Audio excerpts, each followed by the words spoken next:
उत्तराखंड विधानसभा में आज समान नागरिक संहिता बिल पेश करेगी धामी सरकार। उत्तराखंड कैबिनेट ने दी है मंजूरी। उत्तराखंड के सीएम पुष्कर सिंह धामी की अपील, दूसरे दल भी यूसीसी पर चर्चा में सकारात्मक रूप से भाग ले। यूसीसी ड्राफ्ट का विधानसभा में पास होना तय। न्यायाधीश रंजना प्रकाश देसाई की 5 सदस्यीय कमेटी ने 2,33,000 लोगों के विचार के बाद तैयार किया ड्राफ्ट। यूसीसी ड्राफ्ट में पारंपरिक रीति रिवाज से छेड़छाड़ नहीं की गई। ड्राफ्ट की महिला केंद्रित होने की संभावना, बहुविवाह प्रथा पर लग सकती है रोक। मौलाना मुफ्ती सलमान अजहरी की आज जूनागढ़ कोर्ट में पेशी। हेट स्पीच मामले में गुजरात एटीएस ने किया गिरफ्तार।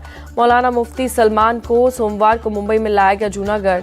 मुंबई की अदालत से मिली है 2 दिन की रिमांड। गुजरात एटीएस आज कोर्ट से करेगी मौलाना अजहरी के रिमांड की मांग। हेट स्पीच के पीछे की मंशा जानने के जुटी एटीएस। मौलाना अजहरी की गिरफ्तारी पर हंगामा मामले पर मुंबई पुलिस का एक्शन, 5 लोगों को किया गिरफ्तार। मुंबई के घाटकोपर थाने पर हंगामे केस में 900 से 1000 लोगों के खिलाफ केस दर्ज। पुलिस ने अब तक 16 लोगों की पहचान की। व्यास तहखाने में पूजा पर रोक लगाने वाली याचिका पर आज इलाहाबाद हाईकोर्ट में होगी सुनवाई। मुस्लिम पक्ष ने जिला जज के आदेश के खिलाफ दाखिल की याचिका। ज्ञानवापी के बाकी तहखानों की भी एएसआई सर्वे की मांग पर आज वाराणसी कोर्ट में होगी सुनवाई। हिंदू पक्ष ने लगाई है अर्जी। वाराणसी में व्यास जी के तहखाने के दर्शन के लिए उमड़ रही है भक्तों की भीड़। कोर्ट के आदेश के बाद तहखाने में हर रोज पूजा और आरती हो रही है। पीएम मोदी आज गोवा दौरे पर जाएंगे। ओएनजीसी सर्वाइवल सेंटर का उद्घाटन करेंगे। वैश्विक तेल और गैस कंपनियों के सीईओ और एक्सपर्ट से करेंगे संवाद। गोवा में भारत ऊर्जा सप्ताह कार्यक्रम का भी उद्घाटन करेंगे प्रधानमंत्री। विकसित भारत विकसित गोवा 2047 कार्यक्रम में भी लेंगे हिस्सा। गोवा में 1330 करोड़ रुपए से अधिक की परियोजनाओं का भी उद्घाटन और शिलान्यास करेंगे प्रधानमंत्री। राष्ट्रीय प्रौद्योगिकी संस्थान गोवा के स्थायी परिसर का उद्घाटन और रोजगार मेले में भी करेंगे शिरकत।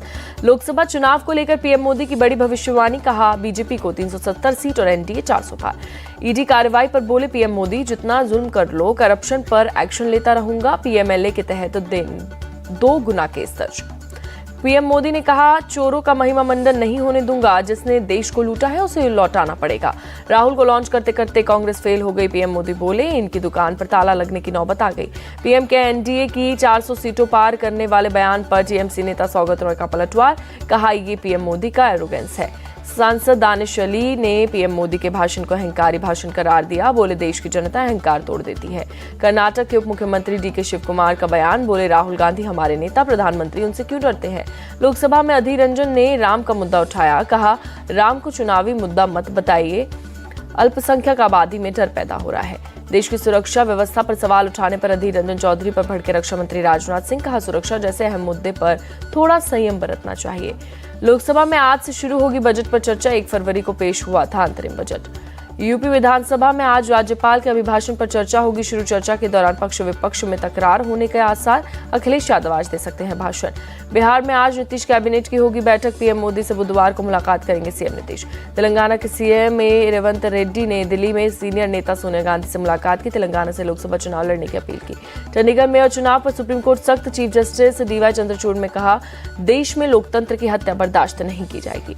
चीफ जस्टिस डीवाई चंद्रचूड़ ने कहा, प्रिसाइडिंग ऑफिसर के खिलाफ चलना चाहिए केस। कोर्ट ने माना, चुनाव अधिकारी ने बैलेट पेपर को डिफेस्ट किया।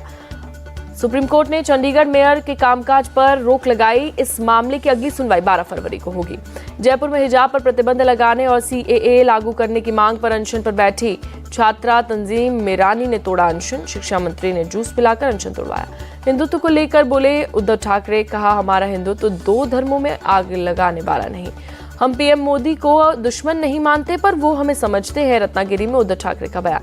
कोंकण के सिंधुदुर्ग जिले में राजनीतिक यात्रा पर गए उद्धव ठाकरे ने वंदे भारत ट्रेन की यात्रा की। पत्नी रश्मि ठाकरे के साथ चिपलुन में मुंबई रवाना। संघ प्रमुख मोहन भागवत 3 दिन के दौरे पर आज उज्जैन पहुंचेंगे। मध्य भारत प्रांत के प्रचारकों की बैठक में होंगे शामिल। संघ के विस्तार पर करेंगे चर्चा। मोहन भागवत ने रामलला की प्राण प्रतिष्ठा को बताया साहसिक कार्य। पुणे के एक कार्यक्रम में बोले, पूरी दुनिया को भारत की जरूरत।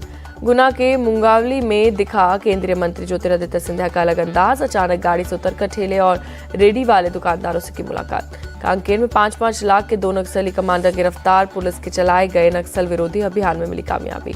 नवी मुंबई में एक बहुमंजिला इमारत की 27वीं मंजिल पर लगी भीषण आग, पूरे इलाके में मची दहशत। ब्रिटेन के किंग चार्ल्स III एक प्रकार के कैंसर से पीड़ित, बकिंगम पैलेस ने बयान जारी करके दी जानकारी।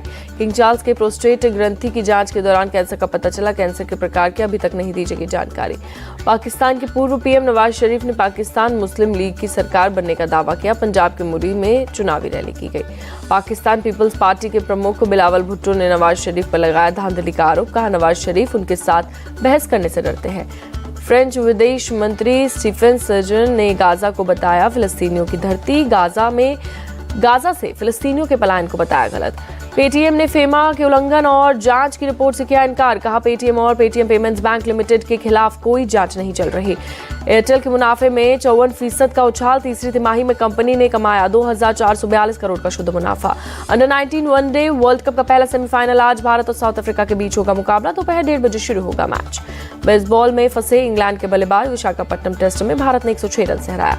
टीम इंडिया ने टेस्ट सीरीज में की वापसी, 5 मैच की सीरीज 1-1 से बराबर।